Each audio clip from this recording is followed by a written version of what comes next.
HD सच्ची कहानियों पर आप सभी का स्वागत है। हम 4 सहेलियां थी। हम आपस में इतने क्लोज फ्रेंड थे कि हमारी ऐसी कोई बात नहीं थी जो एक दूसरे को पता नहीं था।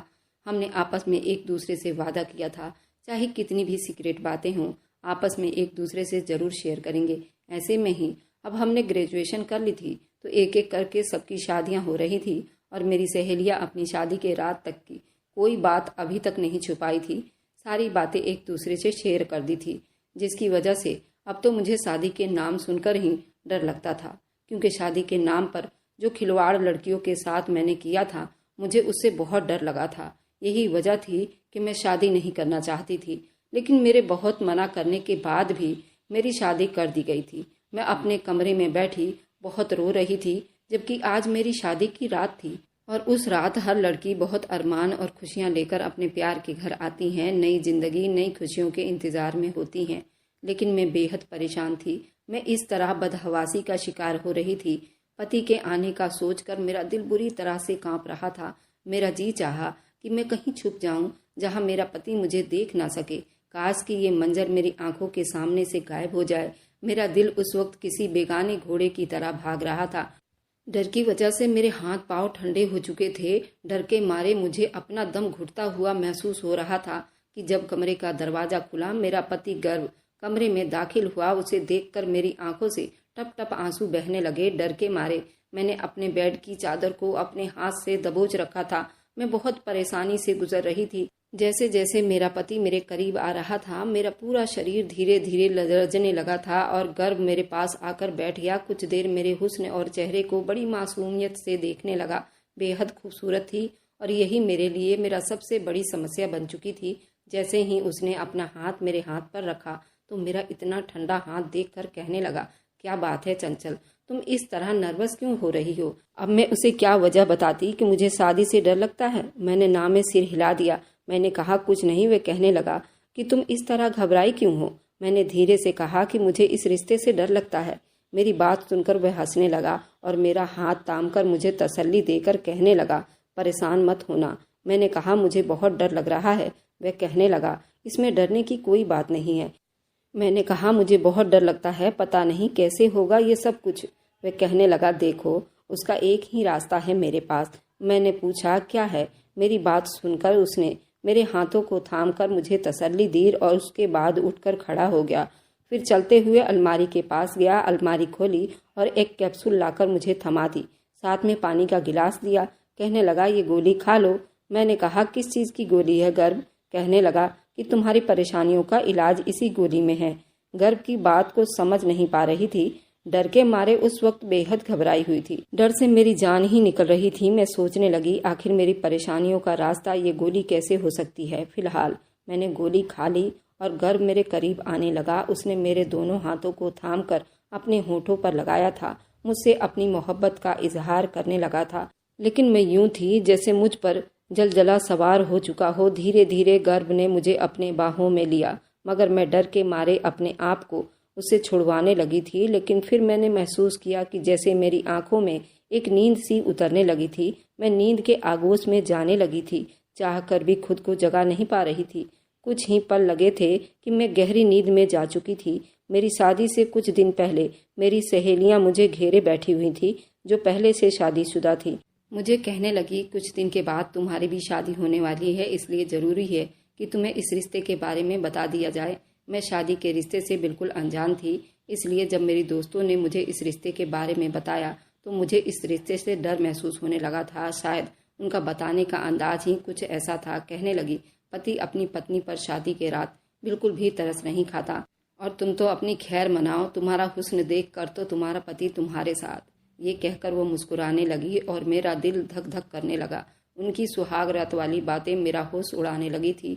शादी के रात का जो नक्शा मेरी दोस्तों ने मुझे बताया था, मुझे उस रात से डर होने लगा था। जैसे जैसे मेरी शादी के दिन करीब हुए, मेरा दिल चाहता था कि मैं कहीं छुप जाऊं। इसलिए शादी के रात अपने पति के आने पर बेहद नर्वस हो रही थी और घबरा रही थी। पता नहीं वो मेरे साथ क्या क्या करेगा। लेकिन गर्भ ने मेरी बात को सुनकर उसे समझने की कोशिश की थी। उसने मुझे शायद नींद की गोली खिलाई थी, जिसे खाते ही मैं कुछ ही देर में सो चुकी थी। मुझे अपनी शादी की रात बिल्कुल भी याद नहीं थी। हाँ, इतना शायद याद था कि मेरा पति मुझसे अपना हक वसूल कर चुका है, लेकिन सच तो शायद इतना भयानक था कि मेरी सोच भी वहां तक नहीं पहुंच सकती थी। फिलहाल जब मैं सुबह उठी तो मेरा पूरा बदन दर्द से चूर था। मैं करवट बदलती तो मेरी कमर में बहुत से दर्द की टीसें उठने लगी थी। मैं दर्द से करा उठी थी। मेरे साथ लेटा मेरा पति जल्दी से उठकर बैठ गया। कहने लगा, क्या हुआ है तुम्हें? मैंने कहा, पता नहीं, मेरा सर बहुत भारी हो रहा था। याद करने के बाद भी मुझे ये रात बिल्कुल भी याद नहीं आ रही है। समझ नहीं आ रहा था कि मैं अपने चकराते सर को पकड़ूं या फिर अपनी दुखती कमर को। मैंने बेड पर नजर दौड़ाई तो मेरे हाथ में पहनी कांच की चूड़ियां टूटकर बेड पर बिखरी पड़ी थी। मैंने मुश्किल से अपना तकिया बेड के किनारे के साथ लाया। हाथों को बेड पर रखकर मुश्किल से उठकर बेड के किनारे से टेक लगाकर बैठी हुई थी। मेरे बाल खुले और बिखरे हुए थे। मुझे इस बात का एहसास दिला रहे थे कि मेरे पति ने भी मेरे साथ नरमी वाली प्यार मोहब्बत नहीं किया था। मैं चाह कर भी अपने दर्द की तड़प को नहीं कह पा रही थी, इसलिए मेरी आंखों से आंसू बहने लगे थे। मुझे यूं रोता देखकर गर्व भी उठकर बैठ गया। कहने लगा, देखो, ये सब तो होता ही है। तुम्हें अपने आप को इस बात की आदत डाल लेनी चाहिए। अब खूबसूरत पत्नी हो तो इंसान कैसे अपने आप पर काबू रख सकता है? फिर तुम रात को बहुत ज्यादा खूबसूरत लग रही थी।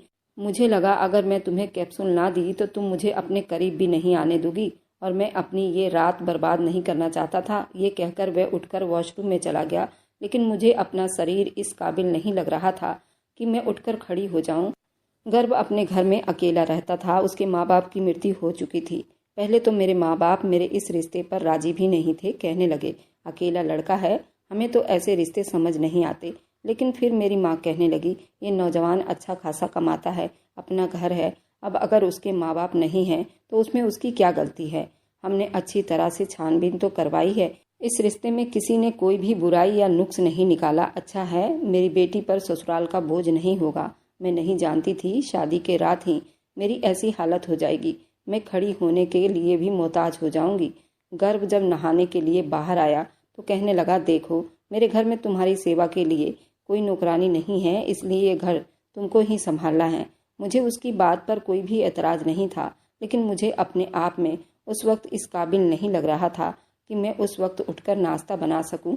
मुझे ये कहकर वह कमरे से बाहर चला गया था कि जल्दी से उठकर बाहर आओ और मेरे लिए नाश्ता बनाओ। जब मैं बेड से उठकर खड़ी हुई तो मेरी कमर यूं थी कि अब टूट जाएगी। कमर पर हाथ रखा और नहा धोकर कमरे से बाहर निकल गई। गर्भ आंगन में ही बैठा फोन पर किसी से हंस हंस कर बातें कर रहा था। जो बातें वह कह रहा था उससे मुझे शर्म से पानी पानी कर दिया था। वह मेरी बीती हुई रात के बारे में न जाने किससे बता रहा था, वह भी बड़ी बेशर्म अंदाज में। जल्दी से अपनी नजरें झुकाए किचन में चली गई। बड़ी मुश्किल से ही मैंने अपना और गर्भ का नाश्ता बनाया था। नाश्ते के बीच में झिझकते गर्भ से ये बात कही थी। मैंने कहा, गर्भ, मेरी कमर में बहुत दर्द है, इसलिए मैं शायद रात को आपको वक्त ना दे सकूं। गर्भ उस वक्त चाय पी रहा था। मेरी बात सुनकर उसका कप होठों के करीब जाते हुए रुका था। कहने लगा, देखो, मैं तुम्हारे इस तरह के एक्सक्यूज नहीं सुन सकता। मुझे हर हाल में बहुत जल्द मुझे अपनी औलाद चाहिए, इसलिए मैंने तुमसे शादी की है। उसकी बात सुनकर मेरा दिल बेचैन सा हुआ था। मैं नहीं जानती थी रात को मेरे साथ क्या हुआ है, लेकिन जो हालत मेरी उस वक्त थी, मैं शायद ज़्यादा इसके बारे में जानकारी नहीं थी। लेकिन फिलहाल ये आदमी मेरी हर परेशानी से बेखबर, बस अपनी ही सोच में मगन और अपनी मनमानी करना चाहता था। जैसे कि रात हुई, मुझे लगा मेरा दिल किसी ने मुट्ठी में दबा लिया हो। रात को फिर गर्भ ने मुझे वह कैप्सूल दी थी। मैंने कहा, मुझे नहीं खानी। कहने लगा, ये नींद की दवा नहीं है। मैंने कहा, ये किस चीज़ की दवा है? कहने लगा, जल्द प्रेग्नेंट होने की दवा है। ये सुनकर मैं कुछ देर तो उसकी शक्ल देखती रही। आखिर उसे किस बात की जल्दी थी? मेरी शादी को कौन से 6-7 साल बीत चुके थे। अभी मेरी शादी को 4 दिन भी नहीं बीते थे, वे प्रेग्नेंट होने के लिए कैप्सूल देने लगा था। मैंने कहा, अभी तो हमारी शादी को 1 महीना भी नहीं हुआ है। कहने लगा, मैं कुछ नहीं जानता, शायद तुम्हें अंदाजा नहीं है मुझे कितनी चाह है, औलाद की ख्वाहिश है। मैं नहीं चाहता ज़्यादा वक्त खराब करूं। 1 साल में पहले देखता रहूं कि तुम्हें औलाद हो सकती है या नहीं, और फिर तुम्हें दवा खिलाऊं। ये कहकर उसने कैप्सूल मेरे मुंह में डाल दी थी और पानी का गिलास मेरे हाथ में थमा दिया। मैंने पानी पी लिया और दवाई अपने हल्क से अंदर उतार ली थी। लेकिन मुझे हैरानी उस वक्त हुई थी जब फिर से वही रात वाली बेहोशी मेरे दिमाग में छाने लगा था। मैं ये बात सोचती, अगर ये दूसरी कैप्सूल थी तो मैं बेहोश क्यों हो रही थी? मुझ पर क्यों इतनी ज़बरदस्त नींद सवार होने लगी थी? मैं गहरी नींद में जा चुकी थी, लेकिन इस बार गहरी नींद और बेहोशी के बाद भी मुझे अपनी चीखें मेरे कानों में सुनाई दे रही थी, क्योंकि मेरी कमर में बहुत दर्द उठ रहा था। दर्द की इतनी तेज थी कि गहरी नींद के बावजूद भी मैं रो रही थी। इस बार मेरी आंख दर्द की वजह से जल्दी खुल गई थी। उस वक्त मेरी कमर में इतना दर्द था, मैंने गर्भ को उठा दिया। मैंने कहा, मेरी कमर में बहुत तकलीफ है, मुझे बर्दाश्त नहीं हो रही, भगवान के लिए मुझे डॉक्टर के पास ले जाओ। लेकिन वे अनजान सी सूरत बनाकर कहने लगा, अभी तो दिन भी नहीं चढ़ा और तुम क्यों मेरी नींद का बेड़ा गर्क कर रही हो? मैं तुम्हें दर्द की दवा दे देता हूँ, तुम खा लो। उसने मुझे एक और दवाई दे दी, जिसे खाकर मेरे दर्द में बस जरा सा आराम हुआ था, इतना कि मैं सो गई थी। लेकिन जैसे ही मैं सुबह उठी, दर्द फिर से बढ़ने लगी थी। अब तो ये रोज का आदत बन गया था। बराबर 10 दिनों से मैं इसी तकलीफ को सह रही थी, लेकिन गर्भ को तो जैसे मेरी किसी भी तकलीफ का कोई एहसास नहीं था। एक दिन वो ऑफिस से वापस लौटा तो मैंने कहा, मुझे मायके छोड़ दो। मुझे गर्भ से दूर रहने का बस यही एक बहाना सूझा था। वह कहने लगा, सवाल ही पैदा नहीं होता। जब तक कि मेरी औलाद तुम्हारे कोख में नहीं आ जाती, मैं तुम्हें कभी नहीं भेजूंगा। मुझे समझ नहीं आती थी आखिर उसे औलाद की इतनी जल्दी क्यों है। हर चीज अपने वक्त पर होती है। औलाद का हो जाना मेरे बस में तो नहीं है। 10 दिन में ये हाल हो चुका था कि मैं चल फिर भी नहीं पा रही थी। दर्द की दवा खा खा कर अब तो मेरा सर भी डिस्टर्ब हो चुका था। गर्भ को डॉक्टर के पास ले जाने के लिए कहती तो इस बात को भी नहीं मानता था। कहता था, डॉक्टर भी तुम्हें दर्द की दवाई ही देगा। लेकिन एक बार जैसे ही वह घर से बाहर गया, मैंने अपनी माँ को बुलाया और उनके साथ एक लेडी डॉक्टर के पास चली गई। मैंने उससे कमर दर्द की शिकायत का कहा और मेरा हाथ अब भी अपनी कमर पर था। मैं 10 दिनों से बराबर इस दर्द को बर्दाश्त कर रही थी। डॉक्टर ने जब मेरा चेकअप किया तो अपने कानों को हाथ लगाने लगी। जो बात डॉक्टर ने मुझे बताई वह सुनकर तो मैं सांस लेना ही भूल गई थी। मैंने ना में सिर हिला दिया। मैंने कहा, ऐसा नहीं हो सकता, आपको कोई गलतफहमी हुई है। वह कहने लगी, मेरे पास ऐसे बहुत से केस आते हैं, इसलिए मैं जानती हूँ कि तुम्हारे साथ क्या हुआ है। फिर वह मुझसे कहने लगी कि क्या तुम उस वक्त होश में होती हो जब तुम्हारा पति तुम्हारे साथ शारीरिक संबंध बनाता है? मैंने ना में सिर हिला दिया, क्योंकि गर्भ तो रोज मुझे जल्दी प्रेग्नेंट हो जाने की दवाई दे देता था, जिसको खाते ही मैं बेहोश हो जाती थी। लेकिन जो बात लेडी डॉक्टर ने मुझे कही थी, मुझे उसकी बात सुनकर गर्भ पर शक होने लगा था। वह कहने लगी, अगर तुम्हारे पति को तुमसे मोहब्बत है तो वह तुम्हें नींद की दवा देकर क्यों शारीरिक संबंध बनाता है? उसकी क्या वजह है? इस तरह का सवाल सुनकर मुझे गर्भ पर शक होने लगा था। लेकिन मैं ये कैसे जान सकती थी कि सच क्या है, क्योंकि मैं इससे पहले भी कई बार कैप्सूल को खाने से मना कर चुकी थी। लेकिन वह मेरी एक नहीं सुनता था। जबरदस्ती मेरे मुंह में वह कैप्सूल डाल देता था और पानी का गिलास मेरे होठों पर लगा देता था। अपने सामने वो मुझे कैप्सूल खिला देता था। डॉक्टर कहने लगी, अच्छा ऐसा करो, मुझे तुम वो कैप्सूल का नाम बताओ। तब मैंने सोचा कि मुझे तो उस कैप्सूल के बारे में कुछ पता भी नहीं है। आज तक गर्भ ने मुझे वह कैप्सूल का पत्ता दिखाया ही नहीं था। वह तो अलमारी से ही निकाल कर मुझे दे देता था। लेकिन मैंने जब ये बात लेडी डॉक्टर को बताई तो वह हंसने लगी। कहने लगी, ऐसी कौन सी दवाई है जो तुम्हारा पति इतना छुपा कर रखता है? वह रोजाना तुम्हारे मना करने पर भी तुम्हें वह कैप्सूल खिला देता है। तुम अपने पति की हरकतों पर नज़र रखो और पता करो। तुम्हें मेरी बात अच्छी तरह समझ आ गई है ना? डॉक्टर मुझे ये सारी बातें कह रही थी। उस वक्त मैं ही अकेली उस लेडी डॉक्टर के कमरे में थी। मेरी माँ कमरे से बाहर बैठी हुई थी, इसलिए हर बात से अनजान थी। मैं अपने खोए हुए दिमाग से अपने घर तक पहुंची थी। मेरी माँ मुझसे कहने लगी, तुम अपना ख्याल क्यों नहीं रखती हो? तुम्हारे सर पर तो सास ससुर और ननद देवर की जिम्मेदारी भी नहीं है और तुम्हारा पति भी तुमसे बेहद मोहब्बत करता है। 10 दिनों में तुमने अपनी क्या हाल बना रखी है। तुम्हारी रंगत तो बिल्कुल पीली पड़ चुकी है। अब मैं अपनी माँ को क्या बताती, मैं किस मुसीबत में फंस चुकी हूँ। मेरा पति किसी वैसी जानवर से कम नहीं था। रात को मुझे नींद की दवा खिलाकर मेरे साथ खिलवाड़ करा करता था। मेरी माँ मुझे समझाकर अपने घर जा चुकी थी। मैं पूरा दिन डॉक्टर की बातों को सोचती रही, लेकिन मेरे पास इस बात का कोई भी सबूत नहीं था। और ये ऐसी बात थी मैं गर्व से नहीं कह सकती थी। मुझे अपने आप अब बिल्कुल बेबस लग रहा था। मेरा जी चाहा कि मैं अपनी माँ के साथ ही उनके घर चली जाऊं, लेकिन मेरी माँ मुझे कभी भी मेरे पति के परमिशन के बगैर अपने घर नहीं ले जा सकती थी। मैं समझ नहीं पा रही थी आखिर मैं क्या करूं, क्या ना करूं। फिर मेरे दिमाग में एक आइडिया आया। मैं अलमारी खोलकर देखती हूँ आखिर गर्भ मुझे कौन सी कैप्सूल खिलाता है। मैं जल्दी से उठकर खड़ी हो गई। धीरे धीरे से चलती हुई कमरे में आई थी और गर्भ की अलमारी खोली। सामने ही उसके कपड़े टंगे हुए थे। मैंने एक एक जोड़ा उठाकर देखा, लेकिन मुझे वे दवाई कहीं नहीं मिली। फिर दराज भी खोल कर देखा, उसमें भी उसके जरूरी कागजात थे, कोई भी कैप्सूल नहीं थी। लेकिन जब मैंने लॉकर खोलना चाहा तो वह लॉकर बंद था। समझ गई वे दवाई गर्भ ने उसी लॉकर में रखी होगी। रात को जब गर्भ वापस आया तो उसे खाना दिया, लेकिन मेरी भूख तो जैसे उड़ चुकी थी। मैंने खाना नहीं खाया था। बस रात को सोते वक्त मैं दूध का गिलास पी लिया था। पहले कि गर्भ कमरे में आता, मैंने जल्दी से बेड पर लेट गई और अपनी आंखें बंद कर ली, ताकि गर्भ को लगे कि मैं सो चुकी हूँ। हो सकता है वह मुझे सोया हुआ देखकर मुझे वह कैप्सूल ना खिलाए और ना ही मुझ पर नींद सवार हो। आखिर मेरे साथ वह रात को क्या करता है। कुछ देर के बाद ही गर्भ कमरे में आया। मुझे बेड पर सोता हुआ देखकर वह बाजू से पकड़कर मुझे उठाने लगा। कहने लगा, उठकर बैठो। मैंने अपनी आंखें खोली तो गर्भ माथे पर तेवर चढ़ाए मुझे देख रहा था। मैंने कहा, अगर मुझे नींद आ रही है, मैं सोना चाहती हूँ, मेरे कमर में शायद दर्द है। मेरी बात सुनकर गर्भ कहने लगा, ये बहाने तुम मेरे सामने मत लाया करो। मैं तुम्हें पहले भी कह चुका हूँ कि मुझे हर कीमत पर अपनी औलाद चाहिए। चलो उठो और दवाई खाओ। मैं उठकर बैठ गई। मैंने कहा, आखिर आपने कैप्सूल अपनी अलमारी में छुपा क्यों रखी है? मेरे बाकी दवाई को साथ रख दिया करो, मैं खुद खा लिया करूँगी। मेरी बात सुनकर उसने बड़ी तेजी से मुझे देखा था। कहने लगा, तुम कैसे जानती हो कि मैं तुम्हारे कैप्सूल को अलमारी में लॉक करके रखता हूँ? मैं उसकी बात सुनकर घबरा गई थी। जल्दी जल्दी में शायद कुछ गलत कह दिया था। मैंने कहा, ऐसा नहीं है, मैंने सोचा था कि आज कैप्सूल मैं खुद खा लूँगी। मैंने आपकी अलमारी में देखा तो कहीं भी वह कैप्सूल दिखाई नहीं दिया था।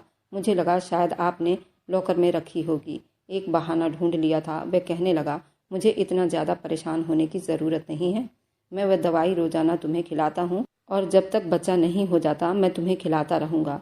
मैंने कहा, गर्भ, मेरे पेट में बहुत दर्द हो रहा है, आप क्यों मुझे डॉक्टर के पास लेकर नहीं जाते? और प्रेगनेंसी का पूरा एक ट्रीटमेंट होता है और ये कोई लेडी डॉक्टर ही मुझे बता सकती है। खुद से कैप्सूल खाना ठीक नहीं होता। मैंने सोचा मेरी इस बात पर गर्भ शायद मुझे वह दवाई ना दे, लेकिन वह कहने लगा, मैं जानता हूँ वह दवाई औरतों को प्रेग्नेंट करती है। तुम्हें किसी भी डॉक्टर से कोई इलाज करवाने की ज़रूरत नहीं है। तुम बस मेरी बात मानो, वह तुम्हारे लिए काफ़ी है। मैंने कहा, आज मैं कोई भी दवाई नहीं खाऊंगी। मेरा यह कहना था कि गर्भ का पारा हाई हो गया था। उसने मुझे ज़बरदस्ती वह दवाई खिलाई थी और दवाई खाने के बाद मेरी फिर से वही हालत होने लगी थी। सुबह मैं अपनी बेबसी पर फूट फूट कर रो रही थी। अगर यही हाल रहा तो बहुत जल्द मैं मर जाऊंगी। इसलिए मैंने उसके लिए ये आइडिया लगाई थी।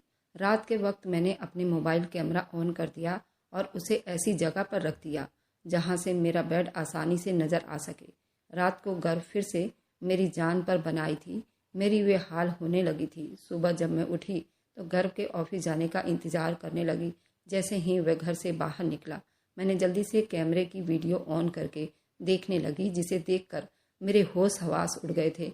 मैंने पूरी वीडियो भी नहीं देखी थी और मोबाइल को बेड पर एक तरफ फेंक दिया था और अपने चकराता हुआ सर पकड़ने लगी थी। जो कुछ मेरा पति मेरे साथ रात को करता था वह कोई भी औरत बर्दाश्त नहीं कर सकती थी। इससे पहले कि गर्भ वापस आता, मैंने अपने माँ को अपने घर बुलाया और सारी सच्चाई उन्हें बता दी। ये सुनकर मेरी माँ रोने लगी थी। मेरे पापा अपना सर पकड़कर बैठ गए थे, क्योंकि गर्भ एक पूरा मर्द नहीं था। वह इस काबिल नहीं था कि औलाद पैदा कर सकता, बल्कि इस काबिल भी नहीं था कि पत्नी के पास भी जा सकता।